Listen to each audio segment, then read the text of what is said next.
श्रीशैले दयापात्रं दीपत्यादिगुणार्णवं यतीन्द्रप्रवलं वन्दे रम्मजामाधरं मुनिं लक्ष्मीनाथसमारम्भां नादयामुनमद्भयाम् अस्मदाचार्यपर्यन्तां वन्दे गुरुपरम्परां भक्तामृतं विश्वजानूनमोदनं सर्वार्थं श्रीषडगोवाक्मयं सहस्रसाहोपनिषत्समागमं नमाम्यகம் திராவிடவேதசாகரம்.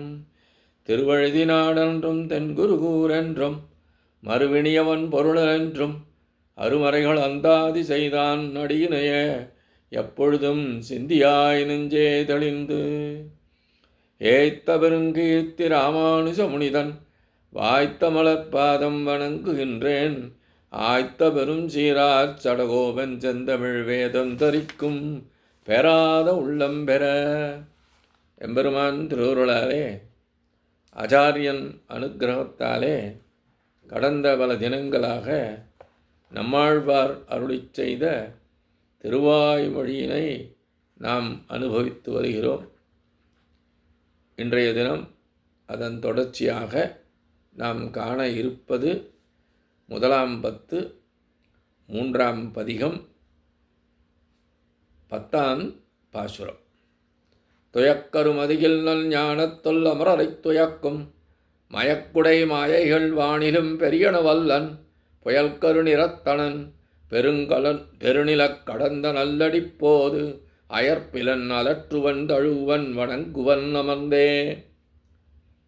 துயக்கு அரு மதியில் நல் ஞானத்துள் அமரரை துயக்கும் மயக்குடை மாயைகள் வானிலும் பெரியனவல்லன் புயல்கரு நிறத்தனன் பெருநிலங்கடந்த நல்லடிப்போது அயற்பிலன் அலற்றுவன் தழுவன் வணங்குவன் அமர்ந்தே என்று ஆழ்வார் இங்கே அருளிச் செய்துள்ளார்.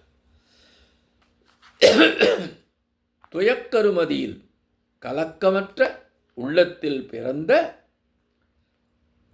தல் ஞானத்துளன் நல்ல ஞானத்தை உடையவரான அமரரை தேவர்களையும் துயக்கும் கலங்கச் செய்கின்ற மயக்குடை மயக்குகளில் வல்லமையுடைய மாயைகள் அவதார ஆச்சரியங்கள் எல்லையற்ற ஆகாயத்தை காட்டிலும் பெரியது பெரியனவல்லன் பெயரளவாகச் செய்ய வல்லவனாய் புயல் நீல கருநீல மேகம் போல கருநிறத்தனன் கருநிறத்தை உடையவனான எம்பெருமான் பெருநிலம் கடந்த பெரிய நில உலகத்தை எளிதாக அளந்த நல் விலட்சணமான அடிபோது திருவடித்தாமரைகளை அமர்ந்து வேறு பிரயோஜனங்களில் பற்றற்று அமர்ந்து அயர்ப்பு மறப்பில்லாதவனாய் அலட்டுவன் முறைமாறியவன் குணங்களை வாயாலே கூறுபவன் தழுவுள்ள ஆலிங்கனம் செய்வன் வணங்குவன் தலையாலே வணங்குவேன். எம்பெருமான் உடைய அவதார விசேஷங்களில் முக்கியமாக உள்ள அந்த வாமனனை இங்கே ஆழ்வார் நினைவு கூறுகின்றார். ஆழ்வார் நமக்கு கூறுமுகத்தான் அருளிச் செய்துள்ளார் இப்பாசுரத்தினை. ஆழ்வாரை பொறுத்தவரை எம்பெருமானை எவ்வாறு ஆசிரயித்தார்? அவர் தன்னுடைய இருந்த இடத்திலிருந்தே அமர்ந்தே எந்த விதமான பிரயோஜனத்தையும் எதிர்பாராமல் பற்றற்று இருந்து கொண்டிருந்து ஆழ்வார் எம்பெருமானை ஆராதித்தார். ஆழ்வார் கூறுகிறார், நான் ஒருபோதும் மறந்தவனல்லன், சதாகாலமும் அவனை துதித்து கொண்டிருப்பவன், அவனை ஆலிங்கனம் செய்து தழுவிக்கொள்ளவும் செய்வேன். இருந்த நிலையிலும் கூட செருக்கழிந்து அவனை தொழுது எழுவேன் என்கின்றார். ஓரிடத்திலே இருந்தாலும் கூட எம்பெருமானை ஆராதிப்பதில் துளிக்கோட மாறுபாடு இல்லாமல் இருப்பேன் என்று ஆழ்வார் கூறுகின்றார்.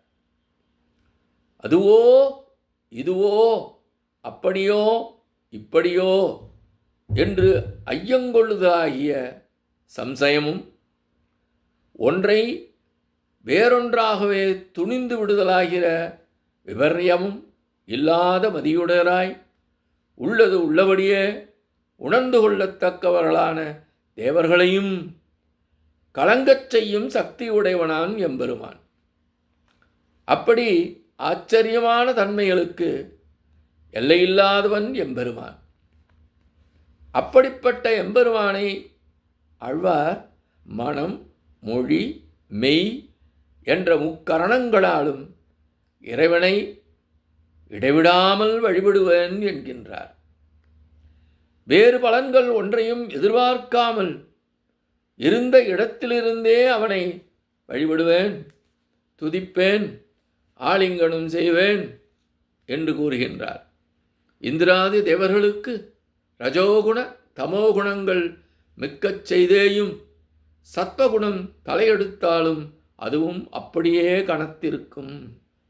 அப்படி சத்வகுணம் தலையெடுக்கும் காலத்து நம்முடைய காரியம் நம்மால் செய்து நிறைவேற்றிக் கொள்ள முடியாது. எம்பெருமானே நம் காரியத்திற்கு நிர்வாகன் என்றிருந்து அவனிடத்தே யாசித்து காரியத்தை நிறைவேற்றிக் கொண்டு அடுத்த கணத்திலே எதிரிடுபவர்கள். இத்திறனே அதற்கு உதாரணம். இப்படிப்பட்ட இந்திராதி தேவர்களையும் நித்தியசூரிகளையும் மயக்கவல்ல மாயைகள் தன்னிடத்தே உடைய எம்பெருமானை அடிபோது அவனுடைய திருவடித்தாமரைகளை எப்படிப்பட்டவனா பெரிய நில உலகத்தை எளிதாக அளந்த விலட்சணமான திருவடித்தாமரைகளை அந்த வாமனனாகத் தோன்றி மகாபலியிடம் மூவடி மண் கேட்டு உலகத்தையெல்லாம் அளந்தானே, அப்படி அளந்த அந்த அழகான திருவடிகளை மனம், மொழி, மெய்கள் மூன்றினாலும் அனுபவிக்கும் தன்மையை உடையேன் என்கின்றார் ஆழ்வார். ஆழ்வாருக்கே அப்படி இருந்தால் நம்போன்ற சேதனர்கள் என்ன செய்ய வேண்டும்? அந்த எம்பெருமான் சர்வேஸ்வரன் நாராயணனுடைய திருவடி தாமரைகளை பற்ற வேண்டும் என்று நம்போன்ற சேதனர்களுக்கு ஆழ்வார் இப்பாசுரத்தின் மூலம் அறிவுறுத்துவதாக இப்பாசுர விளக்கம் அமைகின்றது. இத்தோடு இன்றைய காணலை நிறைவு செய்கின்றோம். எம்பெருமான் திருவடிகளே சரணம். நம்மாழ்வார் திருவடிகளே சரணம். எம்பார் திருவடிகளே சரணம்.